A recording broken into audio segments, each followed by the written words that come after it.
আমার একটাই দাবি বা একটাই চাওয়া, পাট শিল্পকে রক্ষা করার জন্য শিপার বা রপ্তানিকারক যারা আছে এদেরকে চালু করে দিতে হবে।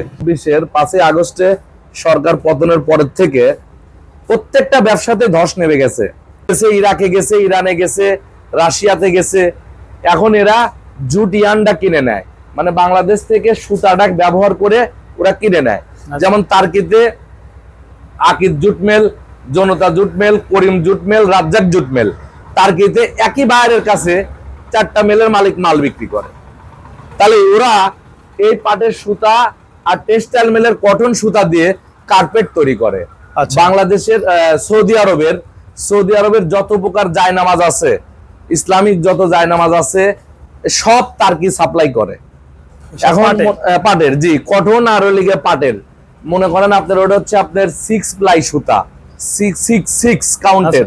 ভাই আমাকে তো সবাই প্রশ্ন করতেছে যে আসলে শিপার বন্ধ রেখে আসলে শুধু ব্যবসায়ী, যারা ছোটখাটো ব্যবসায়ী এবং যারা এই যে পাট বিক্রি করছে কৃষক, তাদের হয়রানি করার দরকারটা কি? সবাই তো আশা ছিল যে এই যে বাণিজ্যিক উপদেষ্টা যিনি আছে বসির সাহেব, পাট নিয়ে ভালো কিছু করবে। শোনেন, বিষয়টা হচ্ছে কি, বাংলাদেশ হচ্ছে আপনার প্রত্যেকটা লোকেরই প্রত্যেকটা সুবিধাবাদী লোক। ভারতবর্ষে আমি 4 বার গেছি, বুঝছেন? এই 25 সালেই যাইতে পারলাম না, শুধু সরকার পতনের কারণে ভিসা অ্যাভেলেবল নাই। মনে করেন ভারতে আমি গেছি, ভারতে আন্তরিকতা দেখলে আপনার মনে করেন মন ভরে যায়।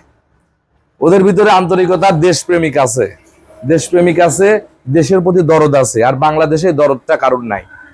এবং বাংলাদেশের যে বর্তমান বাণিজ্য উপদেষ্টা আছে জনাব বশির উদ্দিন আহমেদ, জনতা জুট মিলের মালিক, সাদাত জুট মিলের মালিক, পাটেক জুট মিলের মালিক, উনি 3টা জুট মিলেরই মালিক। তারপরে তার বড় ভাইয়ের আছে আকিদ জুট মিল, তারপরে যে যাই জুট মিল সরকারি লিজ নেওয়া, তারপরে মকসেদপুরে একটা প্রজেক্ট আছে, ওখানে প্রোডাক্ট করে। তো এখন জুট সেক্টরটা সম্পূর্ণ আকিজের হাতে আছে, আকিজ আর জনতার হাতে আছে। করিমের জুট মিল 2টা, করিম জুট মিল আর জুবাইদা করিম। করিম জুট মিলেরই বিগত বছরের মানে 24 সালেরই 3 লাখ মন পাট ওদের স্টক আছে, পুরাতন পাটি 3 লক্ষ। জি। তারপরে আবুল খায়ের এই জুট সেক্টরে নামার পরে এই বাজারটা কিন্তু হয়েছে, নাহলে পাটের বাজার কিন্তু আপনার 32-3300 টাকায় চলে আসতো ভাই। আবুল খায়ের এক চোটে 200 কোটি টাকার পাট কিনছে ভাই, 5 লাখ মন পাট কিনছে নতুন ভাবে। এই মনে করেন আপনারা 2 মাস কেনাকাটা বন্ধ ওদের। এই 200 কোটি টাকার পাট কোনো মেল ক্যাশ টাকায় আমার জীবনে আমি 10 বছরে দেখি নাই, এক চোটে 2-3 মাসে তুলে নেওয়া, একমাত্র তারাই নেছে। আর শিপাররা, শোনেন, শিপার যে কোনো ওয়েতে চালু করতেই হবে। ভারতবর্ষে যদি আপনি কাঁচা পাট না দেন, আপনাকে 100% পাটের বীজ দিবে না। শিপার আপনাকে দিতেই হবে। এই পাট কৃষক আরো দাম পাইতো, সিজনে যদি শিপার চালু থাকতো 4500 টাকা কৃষকই দাম পাইতো, তাহলে লাভবান কে হইতো? বাংলাদেশের কৃষক হইতো। আচ্ছা, আপনি বৈদেশিক মুদ্রা ডলার, বাংলাদেশের টাকার সংকট, আমাদের টাকা ইন্ডিয়ায় পড়ে আছে, তাহলে ওই টাকাগুলো আপনি পাট এক্সপোর্ট দিলে আমাদের টাকাগুলো বাংলাদেশে চলে আসতো না? টাকা কি আপনার ব্যক্তিগত সম্পদ না, টাকা হ্যান্ড টু মাউথ ট্রান্সফার হয়। ভারতের টাকাগুলো বাংলাদেশে আসলে এই শিল্পটার পিছনে হাজার হাজার কোটি টাকা চলে আসতো, এতদিন বন্ধ রাখছে ক্রাইসিস। এখন মনে করেন বাণিজ্য উপদেষ্টা এই পাট রপ্তানি বন্ধ, পাট রপ্তানি কিন্তু বন্ধ রাখে নাই ভাই, পাট রপ্তানি বাণিজ্য মন্ত্রণালয়ও বন্ধ রাখে নাই, কিন্তু শর্ত দিয়ে দিয়েছে, শর্ত সাপেক্ষে।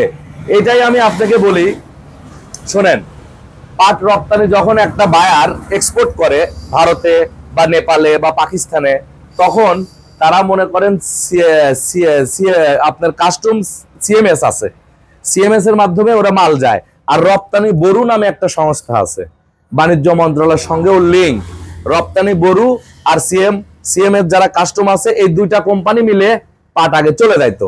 এখন 3য় পক্ষ আবার বাণিজ্য মন্ত্রণালয় দাঁড়ায় গেছে যে তুমি কি পাট রপ্তানি করবা, বাণিজ্য মন্ত্রণালয় থেকে তোমাকে অনুমোদন নিতে হবে, এই শর্ত। আচ্ছা, তুমি পাট দিচ্ছ মনে করো D1, তুমি দিয়ে দিচ্ছ D2, এটা যাচাই বাছাই করবে। এখন মনে করেন ব্যবসা সহজ করা বাদ দিয়ে আরো কঠিন করে দিয়েছে এই সরকার। এখন ভারতবর্ষের টাকা বাংলাদেশে আসলে কি হবে? বাংলাদেশি লাভবান হবে। টাকা তো আমারও না, আপনারও না। আমরা এই মাল কিনি, এই মাল মনে করেন টাকা ব্যাংকে আসে, ব্যাংক থেকে আবার তুলি পাবলিককে দিয়ে দিই, পাবলিক আবার মনে করেন কৃষি কাজে ব্যবহার করে, ওইটাই কিন্তু উৎপাদন। টাকা কিন্তু ধরে রাখার জিনিস না। রাইট। তাহলে হাজার হাজার কোটি টাকা বাণিজ্য মন্ত্রণালয়ের কারণে এই পাট শিল্পকে আটকায় রাখছে। ভারতে যদি আপনার রপ্তানি থাকতো, কয়েক হাজার কোটি টাকা বাংলাদেশে চলে আসতো কিন্তু। তাহলে এই টাকাটা মনে করেন হ্যান্ড ওভার করলে বাংলাদেশ সরকার তো কিছু কমিশন পাইতো না, ট্যাক্স পাইতো। তাহলে এটার থেকেও কিন্তু বাংলাদেশ সরকার বঞ্চিত হচ্ছে। রুসুল ভাই, এই যে শিপারটা চালু থাকলে তো আপনারা যারা ক্ষুদ্র ব্যবসায়ী আছে, আমরা মানে লাভবান কৃষক হইতাম থেকে শুরু করে সবাই। তাহলে শোনেন, শিপাররা কেনে হচ্ছে ক্যাশ টাকায় মাল, আর মেল মালিকরা কেনে হচ্ছে বাকি।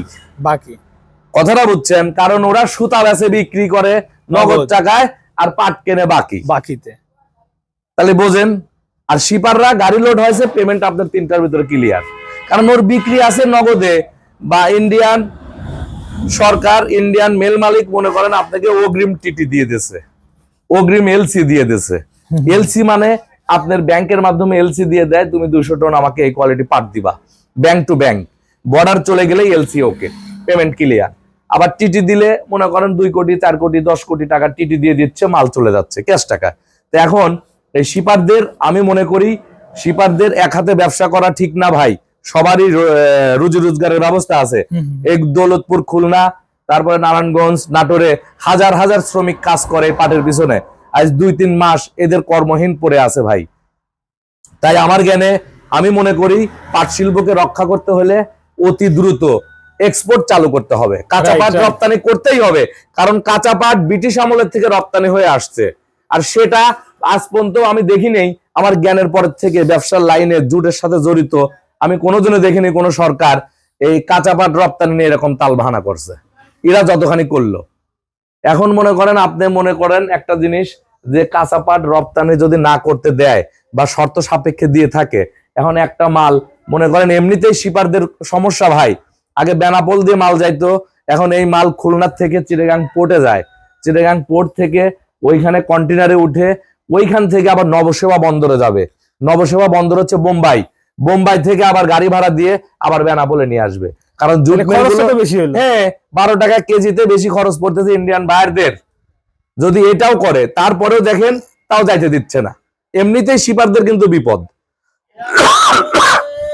বিপদ, তারপরেও মনে করেন আপনার এটা বন্ধ রাখছে। এই কলকাতায় ম্যাক্সিমাম জুট মিল কিন্তু আপনি বেনাপোল বর্ডার ক্রস করলেই বনগা, কল্যাণী, তারপরে শিলিগুড়ি, তারপরে এই যে আপনার ব্যারাকপুর, এই সাইড দিয়ে কিন্তু জুট মিল গুলো বেশি। তাহলে বেনাপোল থেকে এইসব এলাকা মিনিমাম 50-60 কিলোর ভিতরে, 70 কিলোর ভিতরেই বাই রোডে চলে যায়। আমাদের শোনেন বিষয়টা হচ্ছে কি, বাংলাদেশকে মনে করেন সুবিধা বা বাংলাদেশ থেকে সবকিছু লেনদেন করা, ভারতের সঙ্গে সুসম্পর্ক থাকলে বাংলাদেশ আরো ভালো হবে, যেহেতু পার্শ্ববর্তী দেশ, প্রতিবেশী। শোনেন, আমি যেটা মনে করি, আমার বাড়ির প্রতিবেশী আগে, আমার একটা বিপদ হইলে আমার প্রতিবেশী আসবে। আত্মীয় স্বজন কিন্তু দূরে আছে, ওখান থেকে আসতে সময় লাগবে, রাইট, বুঝছেন, সময় লাগবে। বিশেষ করে আমার কাছে আমার একটাই দাবি, যে এই পাট শিল্পকে রক্ষা করার জন্য আমাদের বাংলাদেশের জুট মিল রক্ষা করতে পারবে না পাট শিল্পকে। কারণ এরা কখনোই বেশি দাম দিয়ে পাট কিনবে না ভাই। এরা সব সময় চাইবে যত কমে পারি, যত কমে পারি। আর শিপাররা ওই জিনিসটা বাঁচে না, ওদের হচ্ছে কিনা বেচা। আমার কাছ থেকে নিল, এটাই অ্যাসোর্ট করে যাচাই করে পাকা বেল করে এক্সপোর্ট চলে গেল, ওর কোনো কিন্তু ঝামেলা নাই। আর আমার বাংলাদেশের জুট মিল গুলো কি করবে, এই মেলে যাবে, আনলোড করবে, পার্সেজার দেখবে D1 কোনটা, D2 কোনটা, E1 কোনটা, E2 কোনটা, নানান ধরনের কাইস। আমরা কিন্তু গাড়িস্তের কাছে, কৃষকের কাছে এত বাইসে কিনতে পারি না ভাই। ওরা যতখানি করে, যতখানি মনে করেন জিনিস নিয়ে হেলাফেলা করে, আর আপনি এই জিনিস কিনছেন, এই জিনিস সাজায় গুজায়া দিবেন, দাম ধরবি সেখানে আপনি কি করে ব্যবসা আশা করেন?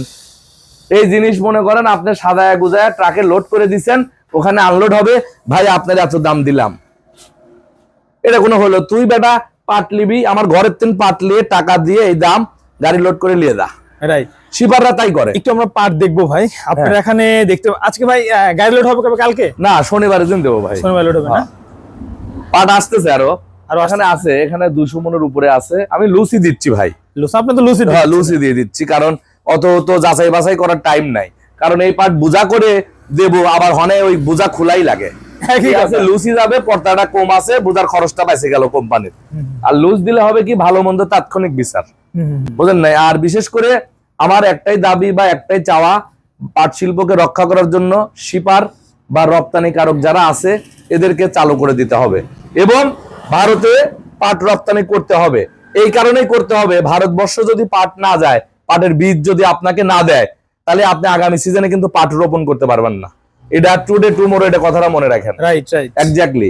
আর ভারতের সঙ্গে বাংলাদেশের সুসম্পর্ক সবসময় রাখা উচিত, আমি মনে করি। আপনি বলতে পারেন তাহলে আমি মনে হয় আওয়ামী লীগ পন্থী বা আওয়ামী লীগের দোষর। ভাই প্রতিবেশী আগে, আপনি হচ্ছে ব্যবসার ক্ষেত্রে এটা বলবেন। ব্যবসার, হ্যাঁ আমি কিন্তু প্রতিবেশীর কথা বলছি ভাই। আমার এই বাড়ি, এই বাড়ির পাশে যে বাড়ি, এটাই আমার প্রতিবেশী, কারণ আমার বিপদেও আগে আসবে। রাইট, আমার আত্মীয় স্বজন 5 কিলোমিটার থেকে আস্তে আস্তে আমার প্রতিবেশী আসে আগে আমার সামনে দাঁড়াবে। তো এই জন্যই আমি বলতেছি, সার্বিক পরিস্থিতি যে গভর্নমেন্টই আসুক, যেই চালাক, ভারতের সম্পর্ক ভালো রাখলে দেশ ভালো চলবে। কারণ আপনার যে কোনো জিনিস ভারত থেকে আসতে একদিন লাগে, আপনি পাকিস্তান থেকে আনবেন, মায়ানমার থেকে আনবেন, চায়না থেকে আনবেন, 1 মাসের ফেরা। ওই মাল মনে করেন পোর্টে আসে আস্তে আস্তে পচে যায়, নষ্ট হয়ে যায়, বুঝছেন? আর ভারত আপনি টাকা পাঠাবেন, জিনিস দিবে, ওরা কখনো, আমি একটা জিনিস দেখছি ভাই জীবনে, হিন্দু মানুষের ভিতরে নীতি আছে ভাই, আমাদের মুসলমানের মতন অতটা ওরাই না। ওরা বেধর্মী হইতে পারে কিন্তু নীতিবান, আর ব্যবসাকে খুব প্রাধান্য দেয় ভাই। আমি কিন্তু এই পাটের ব্যবসা ম্যাক্সিমামই করি হিন্দুদের সাথে, কমিটমেন্ট এবং টাকা লেনদেন সলিড এবং বাংলাদেশে আপনি দেখেন যারা হিন্দু ব্যবসায়িক আছে তারা প্রকৃত অরিজিনাল ব্যবসায়িক এবং তারা সবাই মানে বিগ ব্যবসায়িক, হ্যাঁ। ওরা কিন্তু হাই হুতাশ করে না আমাদের মতন ওই আবল তাবল ব্রেন না, ওদের ঘি খাওয়া ব্রেন ভাই। ওরা কিন্তু ঠান্ডা ব্রেনের লোক, এত সুজা না। হিন্দুরা কিন্তু খুবই নম্র, ভদ্র এবং এক্স্যাক্টলি ওরা খুবই ঠান্ডা ব্রেনের মানুষ। এটাই আমার এই গভর্নমেন্টের কাছে, এই প্রধান উপদেষ্টা স্যার মোহাম্মদ ইউনূস, তার কাছে রেডি দাবি, পাট শিল্পকে রক্ষা করেন, আগামী সিজনে যাতে পাটের উৎপাদনটা ভালো হয়। কৃষক যে পরিমাণ দাম পাইছে, আমাদের ব্যাপারী আমরা যারা 10-20 টাকা 30 টাকা ব্যবসা করি, এটা ফ্যাক্টর না। কৃষক যদি বাঁচে, মনে করেন বাংলাদেশ ভালো হবে। আপনি যদি উৎপাদনই না করেন তাহলে পাবেন কোথায়? সেটাই। এই দেখেন আজকে কাঁচা মরিচ গেল হাটে কিনছি 120 টাকা, আজকে 180 টাকা কেজি। গেল হাটে আলু কিনছি 25 টাকা, আজকে 30 টাকা কেজি। সামনে মাহে রমজান, দ্রব্যমূল্য, কাঁচা দ্রব্যমূল্য দেখেন কোথায় যায়, কোথায় কি হয় ভাই। প্রত্যেকটা মানুষেরই নাভিশ্বাস হয়ে যাবে ভাই। আপনার সার্বিক অবস্থা মিলে আমরা ব্যবসা করি, আমাদের ব্যবসা শোনেন, বাংলাদেশ চাঙ্গাই রাখে ব্যবসায়িকরা, আর ব্যবসায়িকরা স্থবির হয়ে গেছে বাংলাদেশে। আর চাকরিজীবীর হিসাব বাদ দেন, আপনি চাকরিজীবী মাস শেষে বেতন পাবে, ওর হিসাব ওইটাই। আর বাংলাদেশ সম্পূর্ণ চাঙ্গা রাখে হচ্ছে পাটের ব্যবসা। শোনেন ভাই, আমি গতকালকে গাড়ি দিছি, আপনি তো ভাই আমাকে বলছিলেন আজকের কথা, তাই না? জি জি জি, মানে গতকালকে ইমার্জেন্সি গাড়ি এনেছে। আচ্ছা আচ্ছা। আর বিশেষ করে মনে করেন আপনার পাটের ব্যবসায় আমরা যারা রানিং ব্যবসা করছি, মনে করেন লাভ হচ্ছে না। কেন ভাই লাভ হচ্ছে না? মনে করেন হাটের বাজার 4000 থেকে 4150। এখন মনে করেন পাটের যে বাটাটা বা ডিফারেন্সটা মনে করেন 100-150 টাকা ডিফারেন্স। কালো পাট হইলে 4000, মানে ভালো হইলে, যেমন আপনার এই পাটটা মনে করেন আপনার 4050 টাকা আমার ঘরে পৌঁছাই দিয়েছে। এইটা আচ্ছা আচ্ছা, এটা পৌঁছাই দিয়েছে। আর এই পাটটা মনে করেন আপনার 4150 টাকা। 4150 টাকা ভাই, এটা তো খুবই হাই কোয়ালিটির পাট। জি জি জি, এটা হচ্ছে বর্তমান আতাইকুলার পাবদা এসের মাথার পাট, 1 নাম্বার পাট D1। এখন মনে করেন আপনার এই পাটটা যদি আপনার 150 টাকা হয়, আর এটা যদি 4050 টাকা হয়, এই প্রত্যেকটা পাটের পিছনে কিন্তু আপনার 120 টাকা খরচ আছে। আচ্ছা, যদি আমি এটা বোঝা করি তাহলে বোঝা খরচ নেবে 35 টাকা। হাটের খাজনা আছে, হাটের লেবারি আছে, তারপরে হাট থেকে ক্যারিং গুডাউন পর্যন্ত আছে, আবার ট্রাক লোডে খরচ আছে। মনে করেন আপনার 120 টাকা, যেমন জনতায় দাম দিচ্ছে 4210-20 টাকা। এখন অনেক ব্যাপারী মনে করেন জনতায় পাট দিচ্ছে, ইমার্জেন্সি টাকা দরকার, চালান বিক্রি করে দিচ্ছে। মনে করেন আমি টাকা নিয়ে বসে আছি, আমাকে আমার নামে আমার আইডিতে পাট দিচ্ছে, আমি টাকা দিয়ে দিচ্ছি। তাহলে যে লোক মনে করেন পাট বিক্রি করতেছে, ওই লোকের কিন্তু লাভ হচ্ছে না। জাস্ট টাকা আসতেছে, টাকা দিচ্ছে, এই। নগদ নগদ। হ্যাঁ। আর বিশেষ করে পাটের ব্যবসা এই বছর ভালো হবে না, বুঝছেন, ভালো হবে না।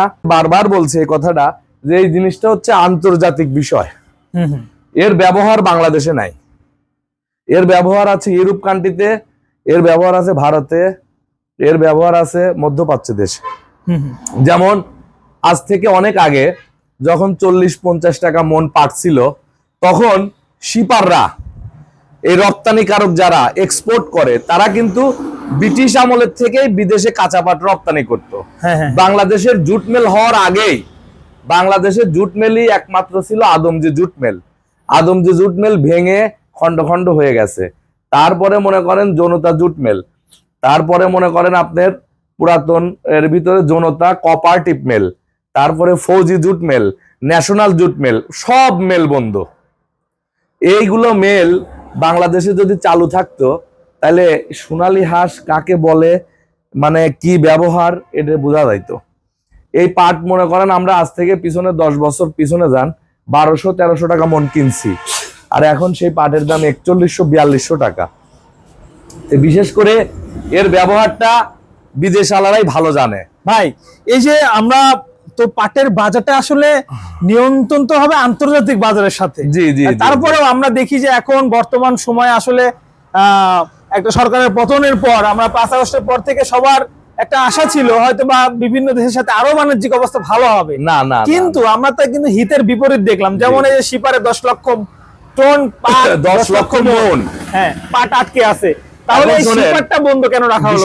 আপনার শোনেন, আপনার এই বাংলাদেশ, এই গভর্নমেন্ট 2024-এর 5 আগস্টে সরকার পতনের পরের থেকে প্রত্যেকটা ব্যবসাতে ধস নেমে গেছে।